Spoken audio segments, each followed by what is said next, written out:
Hello friends, स्वागत है आप सभी का एजुकेशन की 98 यूट्यूब चैनल में। फ्रेंड्स, अभी चल रहा है हमारे यूट्यूब चैनल में एसएससी जीडी 2022-23 का क्लास है। तो फ्रेंड्स, यहाँ पर आप लोगों को मैं ओनली बुक मटेरियल ही प्रोवाइड कराता हूँ।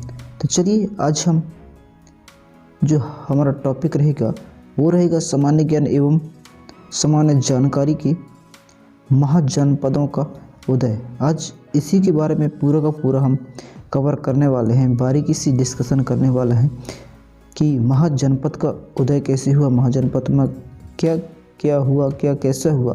चलिए, आज का क्लास हम शुरू करते हैं। महाजनपदों का उदय 6ठी शताब्दी ईसा पूर्व में भारतवर्ष 16 जनपदों में बटा हुआ था। 6ठी शताब्दी ईसा पूर्व में जो भारतवर्ष है ये 16 जनपदों में बटा हुआ था और इसकी जानकारी बौद्ध ग्रंथ अंगुत्तर निकाय एवं जैन ग्रंथ भगवती सूत्र में मिलती है। मगध, वत्स, कौशल एवं अवंती ये सर्वाधिक शक्तिशाली जनपद थे। और मगध के दूसरे नाम मगधपुर, बृहदपुर, वसुमती, कुशाग्रपुर एवं बिंबिसारपुरी थे। और महाजनपदों में अस्मक एकमात्र ऐसा जनपद था जो दक्षिण भारत में स्थित था। गंधार एवं कंबोज के क्षत्रियों को शत्रुपजीवी कहा जाता था। अब मगध का उत्कर्षक यानी कि मगध का उदय। मगध के प्रारंभिक राजवंश की स्थापना वसु के पुत्र और जरासंध के पिता बृहदत्त ने की। आगे क्या कहता है कि हर्यक वंश एवं बिंबिसार ने मगध में लगभग 545 ईसा पूर्व में हर्यक वंश की स्थापना की और राजगृह को अपनी राजधानी बनाया। जैन साहित्य में इसे शृंगी कहा जाता है। बिंबिसार ने विजयों तथा वैवाहिक संबंधों के द्वारा वंश का विस्तार किया और प्रथम विवाह कैलाश नरेश प्रसेनजित की बहन महाकौशला से, द्वितीय विवाह लिच्छवी गणराज्य के शासक चेटक की बहन चेलना से, तृतीय विवाह मध्य प्रदेश की राजकुमारी क्षेमा से। बिंबिसार ने अंग महाजनपद को मगध साम्राज्य में मिलाया। महात्मा बुद्ध की सेवा में बिंबिसार ने राजवैद्य जीवक को भेजा। अवंती की राजा चंड प्रदोत जब पांडु रोग से ग्रसित थे तब उस समय भी बिंबिसार ने जीवक को उनकी सेवा शुश्रूषा के लिए भेजा था। अजातशत्रु अपने पिता बिंबिसार की हत्या कर 493 ईसा पूर्व में मगध का शासक बना। अजातशत्रु का उपनाम कुंडिक था। इसे पितृहंता शासक कहा गया है। अजातशत्रु ने वैशाली के विरुद्ध महाशिला कंटक तथा रथमूसल नामक अस्त्रों का प्रयोग किया। अजातशत्रु का सहयोग मंत्री ये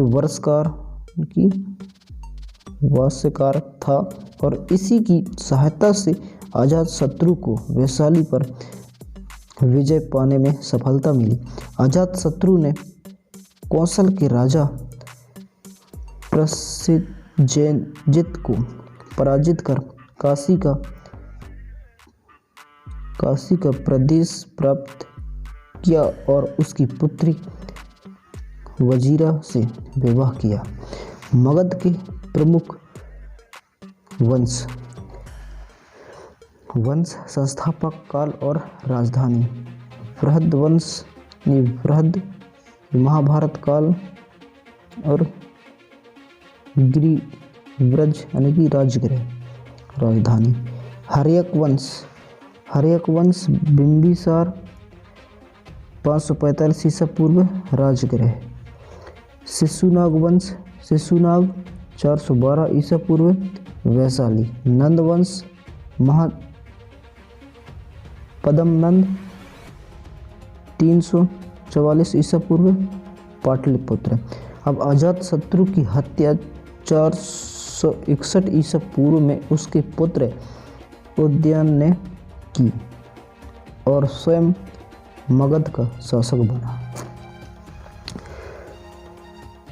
उद्यान ने गार्गी साहित्य तथा वायु पुराण के अनुसार पाटलिपुत्र नामक राजधानी की स्थापना की और बौद्ध ग्रंथों में इसे पितृहंता कहा गया है। शिशुनाग वंश हर्यक वंश का अंतिम राजा उद्यान का पुत्र नागदशक था, जिसकी हत्या 412 ईसा पूर्व में उसके अमात्य शिशुनाग ने कर दी और नए वंश शिशुनाग वंश की स्थापना की। और शिशुनाग 412 से 394 ईसा पूर्व। शिशुनाग ने अपनी राजधानी पाटलिपुत्र से बदलकर वैशाली में स्थापित की। कालाशोक 394 ईसा पूर्व से 366 ईसा पूर्व। शिशुनाग का उत्तराधिकारी कालाशोक पुनः राजधानी को पाटलिपुत्र ले गया और इसके शासन काल में द्वितीय बौद्ध संगीति का आयोजन हुआ कि जो कालाशोक जो है ना, जो शिशुनाग का उत्तराधिकारी कालाशोक जो है अब पुनः राजधानी को पाटलिपुत्र ले गया और इसके शासनकाल में द्वितीय बौद्ध संगीति का आयोजन हुआ। आगे क्या बोलता है कि नंद वंश का संस्थापक महापद्मानंद एक शूद्र शासक था। इसने विकराट एवं एक छत्र की उपाधि धारण की थी। पुराणों में महापद्मानंद को सर्वक्षत्रियांग यानी क्षत्रियों को नाश करने वाला तथा परशुराम का अवतार कहा गया है। खारवेल की हाथी गुफा अभिलेख से महापद्मानंद की कलिंग विजय की जानकारी मिलती है। व्याकरणाचार्य पाणिनि महापद्मानंद की मित्र थे।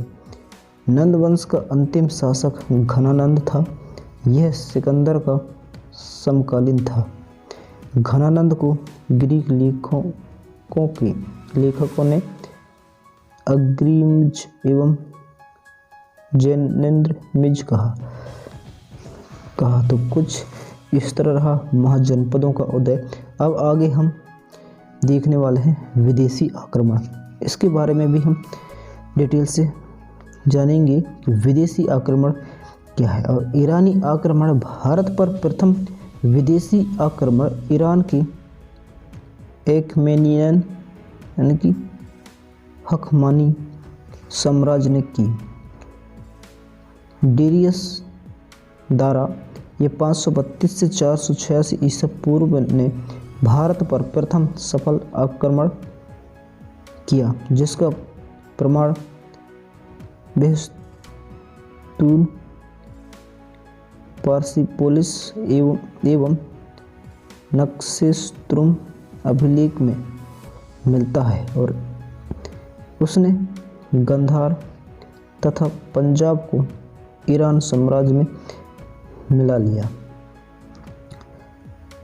हेरोडोटस इतिहास के पिता के अनुसार डेरियस के 20 प्रांतों में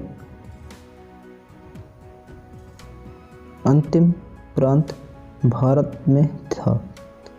अंतिम जो प्रांत था वो भारत में था। अब यूनानी आक्रमण। सिकंदर 20 वर्ष की आयु में 335 ईसा पूर्व पिता फिलिप की मृत्यु के बाद मकदूनिया का शासक बना। वह अरस्तु का शिष्य था।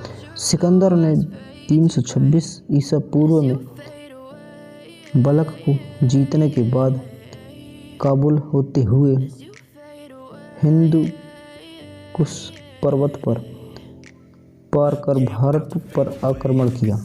अब सिकंदर ने हाइडेपिटिस यानी कि झेलम के युद्ध में भारत शासक पोरस को पराजित कर मित्र बना लिया। सिकंदर की सेना ने व्यास नदी को पार करने से इनकार कर दिया।